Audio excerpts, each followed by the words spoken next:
तो कैसे हैं आप लोग? I guess you people are really enjoying your life and being happy at your places. Dear learners, 30 days की बेसिक इंग्लिश क्लास का ये है डे 9, जिसमें आज हम कवर करने वाले हैं यूज ऑफ गोइंग टू। इस क्लास के पहले हम लोग 8 क्लासेस इस चैनल पर अपलोड कर चुके हैं। आई गेस आप लोग डेली लेक्चर्स को वॉच कर रहे होंगे और इंग्लिश को अच्छे से सीख रहे होंगे। आई गेस आप लोगों को इन वीडियोस के थ्रू इंग्लिश सीखने में काफी मदद मिल रही होगी और आप लोग बढ़िया से नोट्स प्रिपेयर करके इंग्लिश को बेहतर कर रहे होंगे। सो आज today's class is going to revolve around use of going to. Yes dear learners and viewers, आज हम बात करने वाले हैं use of going to. Going to का इंग्लिश में कहां पर कैसे यूज होता है और कैसे हम इसके थ्रू सेंटेंसेस फ्रेम करते हैं, आइए समझते हैं डिटेल से। सो जैसा आपको यहाँ पर लिखा हुआ दिख रहा होगा, used as a future tense to reference an event that has already been planned. कुछ समझ में आया? आई गेस हो सकता है आपको थोड़ी सी प्रॉब्लम आ रही होगी। चलिए एक बार और कोशिश करते हैं। इट सिंपली मीन्स दैट, इसका यूज हम as a future tense use करते हैं। बाय द वे, इसमें जो हेल्प वर्ब्स यूज होगी, इसमें इसका जो यूज होगा उसमें हम help verb is am are को यूज करेंगे, बट इसका जो सेंस आएगा वो फ्यूचर के सेंस में आएगा। इसीलिए यहाँ पर लिखा हुआ है फ्यूचर टेंस की जैसे इसका यूज किया जाएगा और ऐसे एक्शन के लिए किया जाएगा जो कि ऑलरेडी प्लान हो चुकी है या ऐसा इवेंट जिसको आपने करने का प्लान कर लिया है। आइए समझते हैं हिंदी की डेफिनेशन। भविष्य में होने वाली घटना के बारे में किया हुआ इरादा। यस, जो काम आप फ्यूचर में करने वाले हैं या भविष्य में करने वाले हैं उसका आपने इरादा कर लिया है, उसका आपने इंटेंशन बना लिया है, ऐसे केसेस में हम गोइंग टू का यूज करते हैं। नेक्स्ट है हमारे पास shows your intention behind any action. आपका जो इंटेंशन है, आपका जो इरादा है किसी काम को करने का, उसको शो करने के लिए हम यूज करते हैं गोइंग टू का।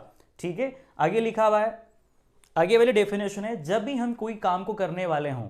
जी हाँ, जब हम हिंदी में ऐसे सेंटेंस बोलते हैं जैसे मैं बाजार जाने वाला हूँ, मैं एक नया फ़ोन खरीदने वाला हूँ, मैं इस महीने इंग्लिश सीखने वाला हूँ, या मैं मेरे दोस्त से मिलने वाला हूँ, ऐसे कई सारे सेंटेंस जिसमें आपको समझने को मिलेगा कोई भी काम करने वाला हूँ। आई गेस आप लोगों को यहाँ तक की सारी बातें क्लियर हो चुकी होगी। Now let's understand this chapter with the help of examples. Before we go for the further detail, उसके पहले मैं आपको एक बात समझाना चाहता हूँ। आपने कई सारे सेंटेंस ऐसे भी सुने होंगे जहां पर गोइंग टू का यूज किसी प्लेस पर जाने के लिए, आपने गोइंग टू का यूज किसी प्लेस के सेंस में भी यूज किया होगा, जैसे गोइंग टू भोपाल, जैसे I am going to temple, I am going to Bhopal, I am going to my college, I am going to school, या she is going to market. इन सेंटेंसेस में आपको गोइंग टू के बाद किसी प्लेस का नाम आ रहा होगा जिसका मीनिंग ये हो रहा है कि आप उस प्लेस पर जा रहे हैं, आप उस प्लेस की तरफ जा रहे हैं या फिर आप उस प्लेस को जा रहे हैं। बट यहाँ पर गोइंग टू के बाद वर्ब का फर्स्ट फॉर्म यूज किया जाता है जिसका मीनिंग कंप्लीटली चेंज हो जाता है। इसका मीनिंग हो जाता है जब हम कोई काम करने वाले हैं। आइए समझते इस चैप्टर को डिटेल से with the help of some examples. Our first example is, मैं इस महीने अंग्रेजी सीखने वाला हूँ। काफी अच्छी बात है, इंग्लिश में हो जाएगा I am going to learn English this month. मैं इस महीने अंग्रेजी सीखने वाला हूँ। नेक्स्ट है, we are going to buy a new car next week. हम अगले हफ्ते एक नई कार खरीदने वाले हैं। She is going to get married next year. वह अगले साल शादी करने वाली है। Our next sentence is, they are going to watch a movie tonight. वह आज रात एक मूवी देखने वाले हैं। The last sentence is, some guests are going to visit my house. कुछ मेहमान मेरे घर आने वाले हैं या कुछ मेहमान मेरे घर को विजिट करने वाले हैं। सो डियर लर्नर्स, ये तो कुछ हो गए सिंपल सेंटेंसेस। आई गेस आप लोगों को काफी अच्छे से क्लियर हो गए होंगे। Now go for the next slide जहां पर हम समझेंगे structure wise use of going to plus some negative and question sentences. So now let's understand this chapter structure wise. So the structure for this will be, सबसे पहले यहाँ पर आपको subjects लिखना है, मे बी सिंगुलर और plural में से कुछ एक, देन आपको इज एम आर में से कुछ लगाना है, then going to, then verb first form, then object. ये हो जाएगा structure. Now let's go for the sentences. The first sentence is, I am going to join an English spoken class. मैं एक इंग्लिश स्पोकन क्लास ज्वाइन करने वाला हूँ। Next is, I am going to go for a tour next month. मैं अगले महीने एक tour पर जाने वाला हूँ। Our next sentence is, Ramu is going to share his intro with us. Ramu हमारे साथ उसका इंट्रोडक्शन शेयर करने वाला है। तो ये हो गए कुछ simple sentences. So dear viewers, now let's understand some of the negative sentences. Now the structure for negative sentences are, first of all आप लोगों को यहाँ पे सब्जेक्ट का यूज करना है, then helping verb means is am are में से कुछ आएगा, then not, then going to, then verb first form, then object. So now the sentences are, first sentence is, I am not going to do this work. मैं ये काम नहीं करने वाला हूँ। Next is, she is not going to join this company. वह इस company को ज्वाइन नहीं करने वाली है। Next is, we are not going to invite him to the party. हम उसे पार्टी में इन्वाइट नहीं करने वाले हैं। And the last sentence is, I am not going to come to the marriage party. मैं शादी में नहीं आने वाला हूँ या मैं आप लोगों को शादी में ज्वाइन नहीं करने वाला हूँ। सो डियर व्यूअर्स, ये तो हो जाते हैं हमारे कुछ सिंपल और नेगेटिव सेंटेंसेस। आई गेस आप लोग अपनी नोटबुक में काफी अच्छे से सेंटेंसेस को लिख रहे होंगे और स्पीकिंग की प्रैक्टिस भी कर रहे होंगे।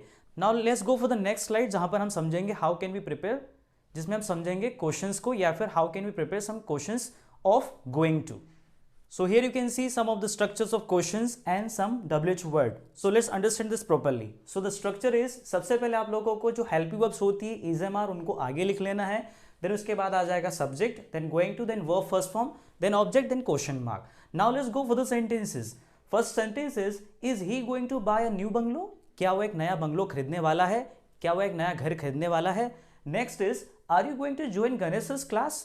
क्या आप गणेश सर की क्लास ज्वाइन करने वाले हैं? इफ यस देन काफी अच्छी बात है. Next is Rahul going to get married next month? क्या राहुल अगले महीने शादी करने वाला है? Very shocking. Now how can you prepare some of the questions with the help of WH word. WH word means why, where, which, how and so many like that. So the structure for WH word is, सबसे पहले आपको WH word लिखना है, then helping verb, then subject, then going to, then verb first form, object and question mark. The sentence will be, where are you going to spend your holidays? आप अपने holidays कहां पर गुजारने वाले हैं या स्पेंड करने वाले हैं. Next is, how are you going to solve this? आप इसको कैसे सॉल्व करने वाले हैं? लेट मी चेक या लेट मी सी.